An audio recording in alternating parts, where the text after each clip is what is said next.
In this video, you're going to find out whether conversion rate optimization and marketing are the same thing. A lot of people have been asking me, is conversion rate optimization marketing? Well, to be honest, most people really don't know, and there are some distinctions that you have to be aware of. Let's go ahead and find out and do a comparison in when you should be doing marketing and when you should be doing CRO, because if you want the two to fit together, you're going to need a strategy, and this is where we're going to start in the video next.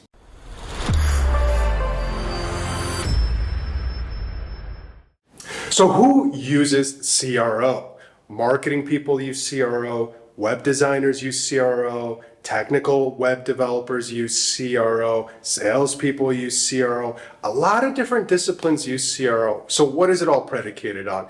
You're getting 100 people to your website and 2 of them are converting.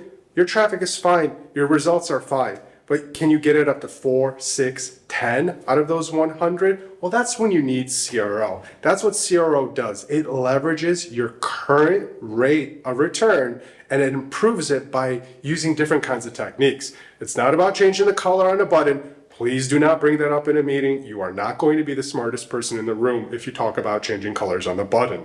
Anyways, so let's make the distinctions between marketing and CRO. Well, in marketing, it all comes together based off of your assets. It's your photos, your videos, your graphics, your infographics, your website. Those are all of your assets that come together.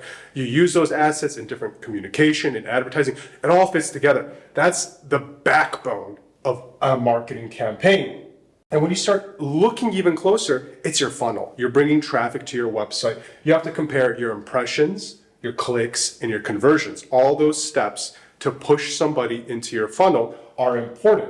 And another thing to consider as well is events. What are those micro and macro conversions? Is it page views, button clicks, form submissions, registrations, trials? Now this list goes on and on because it's tailored to your actual business case. And then another one is time on the page, right? And this is an important thing to understand. How are your assets, your blogs, your web pages performing? If they're sticking around, the quality of the content is good. If they're bouncing and they're leaving, well, they're not finding the right thing, or they're not the right audience, they're not this, they're not that. That's where doubt is introduced into the marketing program, and that's where CRO starts to help. Another thing is, the difference here is, when you're working in marketing, you can improve and optimize your CTR versus paid traffic, non-paid traffic optimizations, whether it's SEO or ads, and you start optimizing those things. But those are external, sometime on your website. But once you bring traffic to your website, it's a whole new ballgame.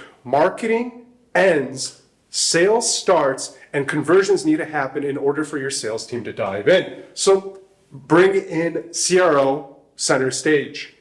Bounce rate.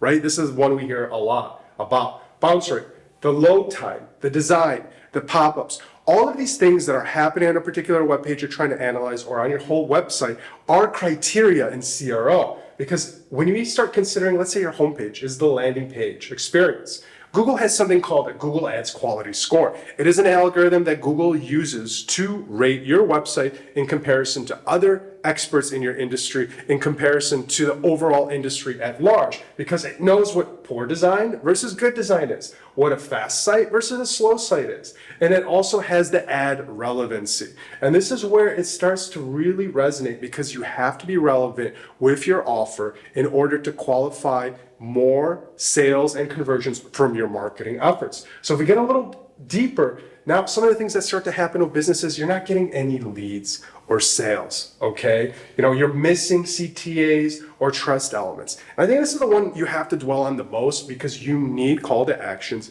and you need trust elements. What's a trust element, Mike? Yeah, good question, Mike. That's going to be reviews, testimonials, video testimonials. The more ammunition you have to throw at your prospects, the more likely they're going to touch one of those CTAs, convert, ask a question, get in a chat, go into your funnel, and that's when you have them in your marketing machine. And that's where you start seeing the overlap, right? Because you're trying to get them here, but we're talking about different stages of the funnel.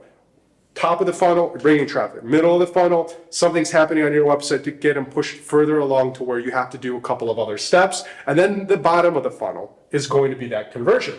So now, do you have the correct audience? This is an important one.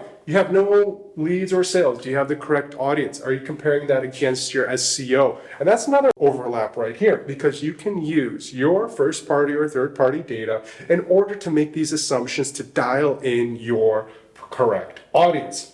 Now, another thing is with CRO, it really is that testing, right? It's not about the color of the button. It's about the offer. Test your offer, test your price, test your shipping. You have to test all of these different variables, because if you can find out what the right levels are, you can actually expedite your sales and results from the same traffic you're getting from your marketing. So there is a little bit of overlap. However, they're two separate disciplines, right? A marketer can't always do a good job of a CRO, and a CRO can't always do a good job of a marketer. However, if you're a copywriter, you can get away with both, but time and experience is what gets you to CRO. So is there a difference between marketing and CRO? Yes. Are they relatable? Sort of. Are they the same thing? Not at all. So when you're trying to do something on your website and you're looking at CRO as a principal thing you can do, are you getting results from marketing? Because there's no point of investing in CRO if you don't have a good design, a good sense of your loading and analytics and performance and all of these different metrics dialed in. Because if you're generating results from your marketing, you're going to have data here on the tail end for CRO. And if you're not doing any CRO, it's very likely that you're wasting a lot of energy and marketing budget on this side of the spectrum. So it is a scale. You have to keep the two in harmony, but make sure not to chase the CRO objectives too hard. Don't change the colors too rapidly on your website. Don't change those button colors. Don't play with those fonts too much. Really look at the hard data, and even one-on-one interviews. That's conversion rate optimization. Talk to your customers, offer them incentives. And when you put this all together, your program is going to start to fly. Thanks for watching this video. Make sure to like and subscribe below, and tell me which one of your favorite conversion rate optimization techniques are bringing you the most results. Thanks for watching. If you're still unsure about your digital marketing question, be sure to request a free marketing audit from Zima Media, where one of our marketing consultants will create a personalized video response and address every single one of the smart marketing opportunities to grow your business.